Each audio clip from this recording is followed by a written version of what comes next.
Seorang pemuda menjadi korban perampokan mobil travel palsu. Saat itu, Rianto yang hendak kembali ke Jakarta usai mudik lebaran dari kampung halamannya di Brebes, Jawa Tengah, kebingungan mencari bus yang menuju Jakarta. Kemudian ada mobil travel yang menawarkan siap mengantar. Rianto pun naik ke mobil travel itu. Di dalam mobil sudah ada 2 penumpang lain. Di perjalanan, para perampok menjalankan aksinya. Di tengah ancaman senjata tajam, Rianto harus rela melepas semua barang berharga miliknya. Rianto diikat dan dibuang di daerah Cirebon, Jawa Barat. Beruntung, nyawanya selamat.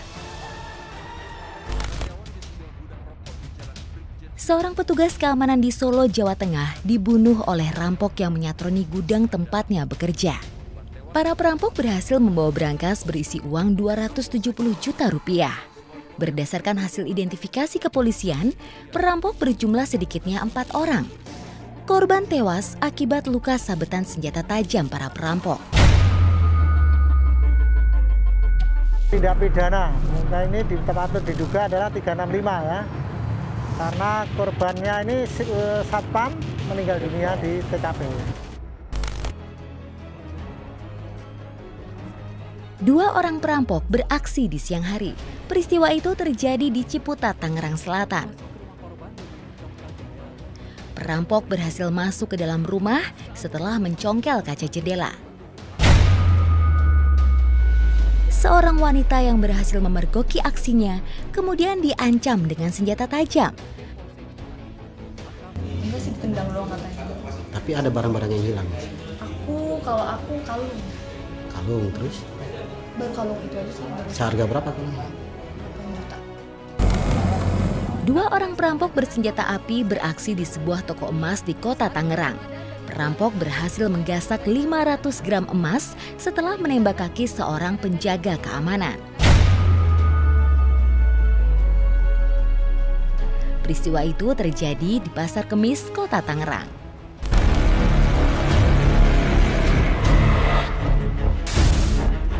Seorang pengunjung warung kopi di Jalan Pengantin Ali, Kecamatan Ciracas, Jakarta Timur, menjadi korban pelaku begal handphone. Aksi jahat ini terjadi pada Senin 15 Agustus kemarin sekitar pukul 4:30 pagi.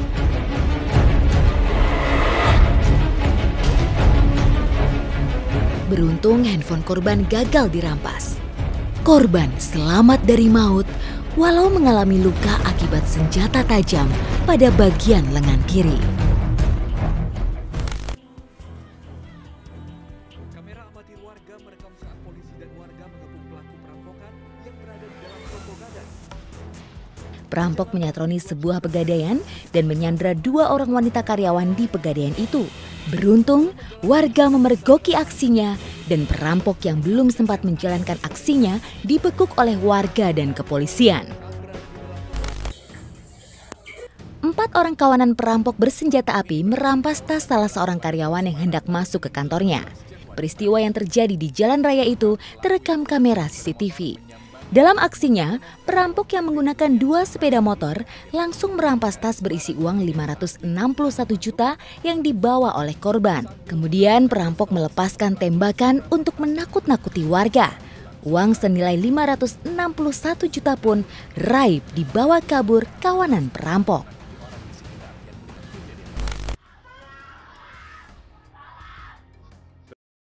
Sobat penyintas, petaka bisa terjadi di mana saja. Hanya satu harapan yang diinginkan bagi orang-orang yang mengalaminya. Bisa selamat dan lolos dari maut.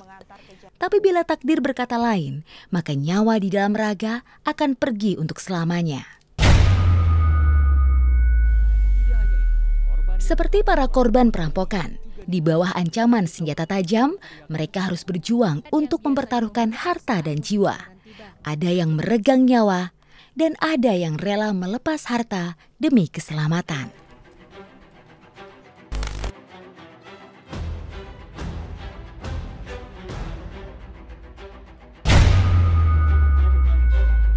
Nama saya Bu Titi, saya korban perampokan. Saat kejadian, si ibu mempertahankannya. Karena panik, Perampok lalu melukai si ibu dengan senjata tajam yang dibawanya. Dan rampok hanya berhasil membawa lari ponsel milik korban.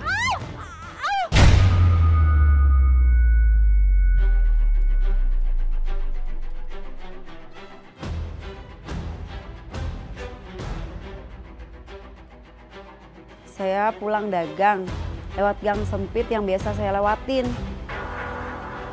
Dua orang lelaki yang berboncengan motor nampak mengawasinya dari belakang.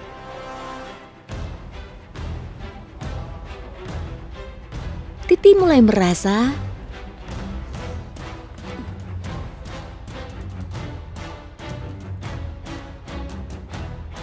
terus dia sempat ngerampas tas saya. Tas saya itu tarik-tarikan. Tapi tas saya nggak dapet, dia ambil handphone saya. Tanpa saya sadari, tangan saya udah luka-luka. mendorong Titi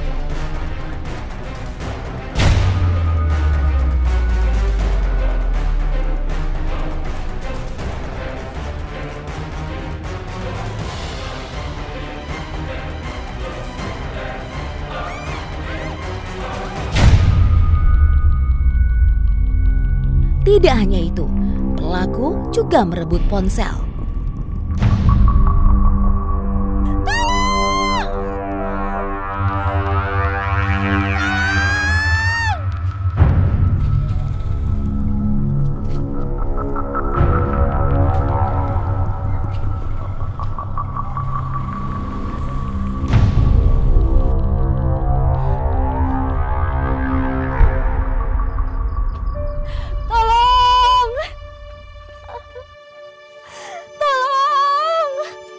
Warga yang mendengar teriakan korban segera berdatangan untuk menolong dan membawa korban ke rumah sakit.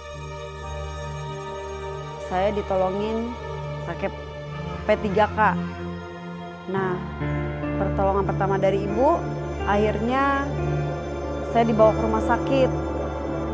Saya dirawat di rumah sakit selama 1 minggu. Selama 1 minggu itu saya dirawat, akhirnya saya pulang, perawatan di rumah, tapi saya mengalami trauma yang dalam.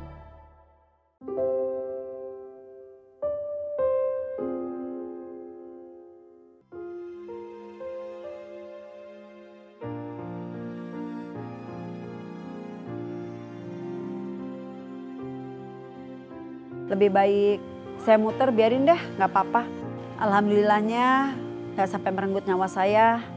Ya sekarang saya bisa berkumpul sama ibu saya, sama keluarga saya.